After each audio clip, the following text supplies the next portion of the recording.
Hi, నా పేరు సత్యకళ. ఈరోజు మనం పారుపల్లి అజయ్ కుమార్ గారు రాసిన మంగతాయారు మార్నింగ్ వాక్ అనే కథను విందాం. అలమేలు మంగతాయారు ఆపసోపాలు పడుతూ తన భారీ కాయాన్ని సోఫాలో చేరవేసింది. ఈ మధ్యకాలంలో మంగతాయారుకు ఆయాసం ఎక్కువైంది.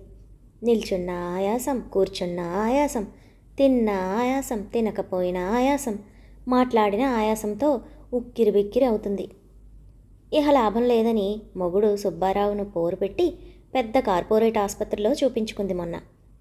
పరీక్షల పేరుతో 10,000 రూపాయలు కట్టించుకొని పరీక్షలు చేసి రిపోర్టులు చూసి ఏ రోగము లేదు, రోజు ప్రొద్దున్నే మార్నింగ్ వాక్ చేయమన్నారు సదరు ఆసుపత్రి వైద్యులు. సుబ్బారావు 3 నెలల నుండి చెబుతూనే ఉన్నాడు, రోజు ప్రొద్దున్నే లేచి కొంత దూరం నడవమని. మొగుడి మాటలు వినడం అన్నది మంగతాయారు జీవితంలో జరగని విషయం. ఇక ఇప్పుడు 10,000 తీసుకుని చెప్పిన డాక్టర్ మాటలు మాత్రం వినాలని నిశ్చయించుకుంది. పంచాంగం చూసి మార్నింగ్ వాక్కు మరుసటి రోజు దివ్యమైన ముహూర్తం ఉందని దానికోసం సమాయత్తం అవుతూ ఉంది. ప్లేటు నిండా జీడిపప్పు, బాదం, పిస్తా మొదలైనవన్నీ పెట్టుకొని రేపు నడవటానికి శక్తి కావాలని అవన్నీ తినడం మొదలుపెట్టింది ఆయాసపడుతూనే. మంగతాయారు కాస్త కలిగిన కుటుంబంలోనే పుట్టింది. ఒక్కతే అమ్మాయని తల్లి తండ్రి గారాబాల మధ్య పెరిగి పెద్దదయింది. ఇంటర్ దాకా చదువు ఎలాగోలా నెట్టుకొచ్చింది. డిగ్రీ చదవనని మొండికేసింది. ఆడపిల్లకు ఈ చదువు చాలు, ఉద్యోగాలు చెయ్యాలా ఊళ్ళేలాలా అని తల్లిదండ్రులు కూడా పై చదువులకు బలవంత పెట్టలేదు. 20 దాటకుండానే మంచి సంబంధమని సుబ్బారావుకిచ్చి పెళ్లి చేశారు. తల్లిదండ్రులకు సుబ్బారావు ఒక్కడే కొడుకు. ఆస్తిపాస్తులు బాగానే ఉన్నా ఉద్యోగం పురుష లక్షణమని బ్యాంకు ఉద్యోగం చేస్తున్నాడు పెళ్లినాటికే. 2 పిల్లలు పుట్టారు, పెరిగి పెద్దయ్యారు. వారికి పెళ్ళిళ్ళు అయ్యాయి. కొడుకు కోడలు అమెరికాలో సెటిల్ అయ్యారు. కూతురు అల్లుడు బెంగళూరులో ఉన్నారు. ఏనాడు మంగతాయారు ఏ పని చేసి ఎరగదు. చిన్నప్పుడు తల్లి ఏ పని చెప్పేది కాదు. పెళ్ళయ్యాక అత్తగారు కూడా కోడలికి ఏ పని చెప్పలేదు. అత్తగారు చెప్పలేదు కదా అని తాయారు కూడా కల్పించుకుని చేసేది కాదు. పిల్లల పెంపకం కూడా అమ్మో అత్తో చూసేవారు.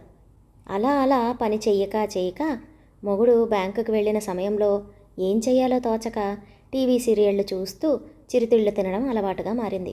అత్తగారు చనిపోయాక ఇంటి పనికి వంట పనికి మనుషులను పెట్టింది. అంతేగాని తను మాత్రం ఏమాత్రం ఒళ్ళు వంచలేదు. కొడుకు అమెరికా నుండి లేటెస్ట్ వంట మిషన్లు పంపిస్తూ తల్లికి ఏమాత్రం శ్రమ లేకుండా చేస్తున్నాడు.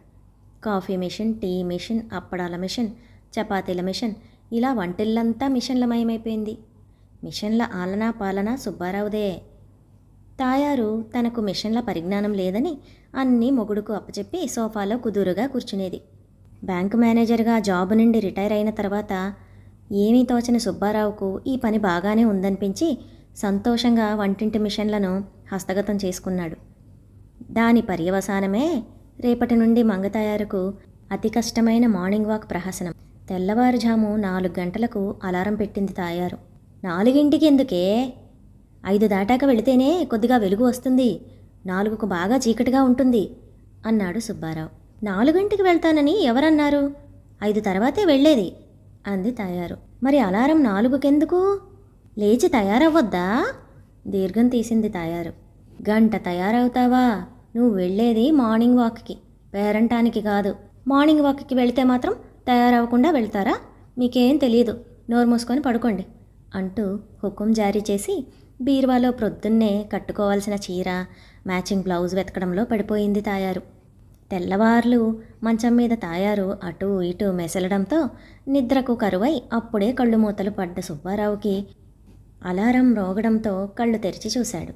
పక్కన మంగలేదు. అటూ ఇటూ చూశాడు. స్నానం చేసొచ్చి పట్టుచీర కట్టుకుంది అప్పటికే. నగలన్నీ దిగేసుకుంటుంటే గట్టిగా కేకలేశాడు సుబ్బారావు. ఏ దొంగాడో చూస్తే తెంపుకుపోతాడని భయపెట్టాడు.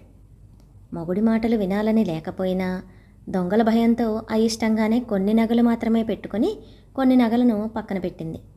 తల దువ్వుకొని పూలు ముడిచింది. ముఖానికి పౌడర్, పెదాలకు లిప్స్టిక్ పూసుకుంది. మ్యాచింగ్ స్టిక్కర్ బొట్టు బిళ్ళ పెట్టుకుని బంగారు గాజుల మధ్య మ్యాచింగ్ గాజులు తొడిగింది. అంతకు ముందు రోజే కొత్తగా కొనుక్కున్న బూట్లు వేసుకుంది. హ్యాండ్ బ్యాగ్ తీసుకుని సెల్ దానిలో ఉంచి సుబ్బారావుకి బాయ్ బాయ్ చెప్పి మార్నింగ్ వాక్కు బయలుదేరింది మంగతాయారు. 5 గంటలకు ముందే వాకింగ్కు బయలుదేరిన మంగ ఉదయం 7 గంటలైనా రాకపోయేసరికి సుబ్బారావు కంగారు పడుతున్నాడు. ఇంటికి 5 నిమిషాల దూరంలోనే పార్కు ఉన్నది. అందరూ అక్కడికే వెళతారు నడకకు. ఇంతసేపు వాకింగ్ చేస్తుందా, లేక ఎక్కడైనా పడిపోయిందా అని ఆతృత పడుతూ ప్యాంటు వేసుకున్నాడు పార్కు దాకా వెళ్ళి చూసొద్దామని.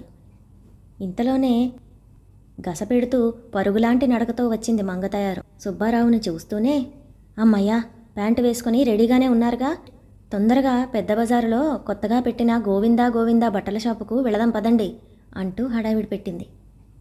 సుబ్బారావుకు ఏమీ అర్థం కాలేదు. 7 బట్టల షాపు తీసే తలకమాసిన వాడెవడు అంటూ అడిగాడు. అబ్బా, అవన్నీ దారిలో చెబుతాగా, ముందు కారు తీయండి, పనిపిల్లను మనం వచ్చేదాకా ఉండమని చెబుతా అంటూ బెడ్రూమ్లోకి దూరింది. ఇక తప్పదనుకుంటూ షెడ్లో ఉన్న కారును బయటకు తీశాడు. 5 నిమిషాల్లోనే ఇంకో చీర కట్టి మ్యాచింగుల సరంజామా అంతా మార్చి కొత్తగా తయారై వచ్చిన మంగతాయారును చూస్తూ విస్తుపోయాడు సుబ్బారావు. ఏంటలా చూస్తారు, కారు స్టార్ట్ చేయండి అంటూ భారీ కాయాన్ని సీటులోకి చేరవేసింది తాయారు. దారిలో అసలు విషయం చెప్పింది. గోవిందా గోవిందా అనే కొత్త బట్టల షాపు వాడు ఓపెనింగ్ ఆఫర్ అని పెట్టాడట. ఉదయం మొదటగా వచ్చిన ఒక 100 మందికి ఉచిత చీర అని ఆ ఆఫర్. ఆ సంగతి విశ్వనాథం గారి భార్య వెంకట్రావమ్మ ఉదయం వాకింగ్లో కలిసి చెప్పిందట. పొద్దున్నే విశ్వనాథం గారిని బట్టల షాపుకు తరిమి తను వాకింగ్కి వచ్చిందట. అప్పటికి ఎంతమందికి చెప్పిందో, ఎంతమంది బట్టల షాపుకు వెళ్లారో అని బెంగపడిపోయింది తాయారు. ఇంతకీ ఎంత దూరం నడిచావు, సుబ్బారావు అడిగాడు. ఎంత దూరమోనా, పార్కుకు వెళ్ళగానే పక్కింటి పాపాయమ్మ కనిపించి నా చీరను చూసి కళ్ళలో నిప్పులు పోసుకుంటూ, ఎక్కడ కొన్నారీ చీర, మొన్న మా పని మనిషి కూడా ఇలాంటి చీరే కట్టుకొచ్చింది అంటూ దీర్ఘం తీసేసరికి నాకు ఒళ్ళు మండి 4 దులిపేశాను. చుట్టూ ఉన్న 4 ఆడంగులు చేరి చీర మీద డిస్కషన్ మొదలుపెట్టారు. ఇవన్నీ జరుగుతూ ఉండగానే వెంకట్రావమ్మ వచ్చింది అక్కడికి. ఈ విషయం చెప్పగానే వాకింగ్ రేపైనా చెయ్యొచ్చులే, చీర రేపు ఉచితంగా ఇవ్వరు కదా అని ఇంటికి వచ్చా అంది తాయారు ఘనకార్యం చేసిన లెవెల్లో. సుబ్బారావుకు ఒళ్ళు మండిపోయినా తాయారును పైకి ఏమీ అనలేక మనసులోనే తిట్టుకున్నాడు. బట్టల షాపు దగ్గరకు చేరేసరికి చాంతాడంత క్యూ ఉంది. నాకు ఓపిక లేదు, నువ్వు వెళితే వెళ్ళు, లేదంటే ఇంటికి పోదాం అన్నాడు సుబ్బారావు కారు ఆపుతూ.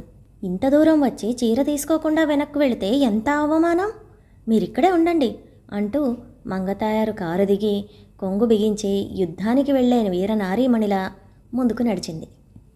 కారు పక్కకు తీసి పార్క్ చేసి అటు పక్కనే ఉన్న ఉడిపి హోటల్లో దూరి ఉల్లిపాయ ఉప్మా పెసరట్టు లాగించి ఫిల్టర్ కాఫీ సేవించి తిరిగి కారు దగ్గరకు వచ్చాడు సుబ్బారావు. మరో అరగంటకు మంగతాయారు వచ్చింది. ఇష్టపడి కట్టుకున్న చీరంతా నలిగిపోయి, కష్టపడి వేసుకున్న మేకప్ చెరిగిపోయి, ఆయాసపడుతూ క్షతగాత్ర సైనికురాలిగా, అయితేనేం విజయం మనదే అనే రీతిలో ముఖాన చిరునవ్వు, చేతిలో చీరతో దర్శనమిచ్చింది. తీరా చీర విప్పి చూస్తే ఒట్టి నాసిరకం. ఉచితం అంటే ఇంతే అనిపించేలా ఉంది ఆ చీర సొగసు. తాయారు ఇంట్లో కూడా అలాంటి చీర కట్టదు అనిపించింది సుబ్బారావుకు.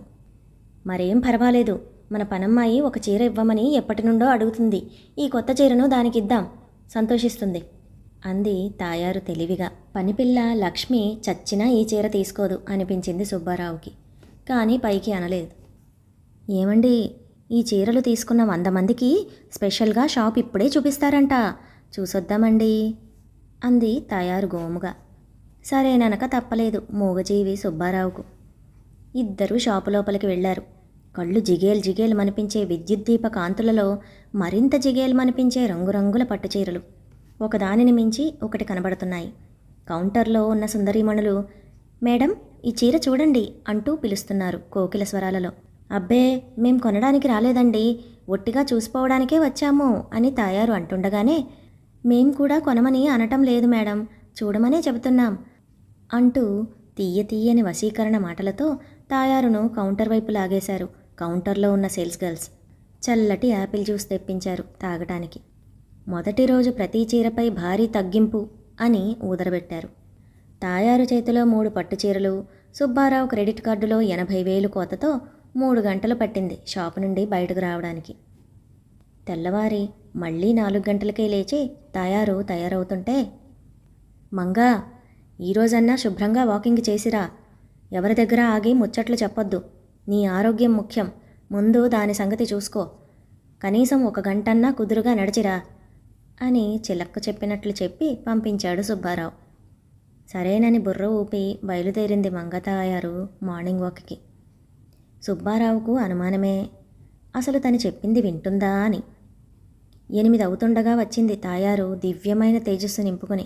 ఏమండి, ఈరోజు చిన్న బజార్లో పసిడి కళ బంగారు నగల దుకాణం ఓపెనింగ్ అట, శ్రావణమాసం సందర్భంగా అనేక ఆఫర్స్ ఉన్నాయట అని తాయారు తన్మయత్వంతో సగం కళ్ళు మూసుకొని చెబుతుండగానే ధడేల్మనే శబ్దం వినిపించి భయంగా పక్కకు దూకింది తాయారు. ఎదురుగా సుబ్బారావు కనపడలేదు. ఏమండీ?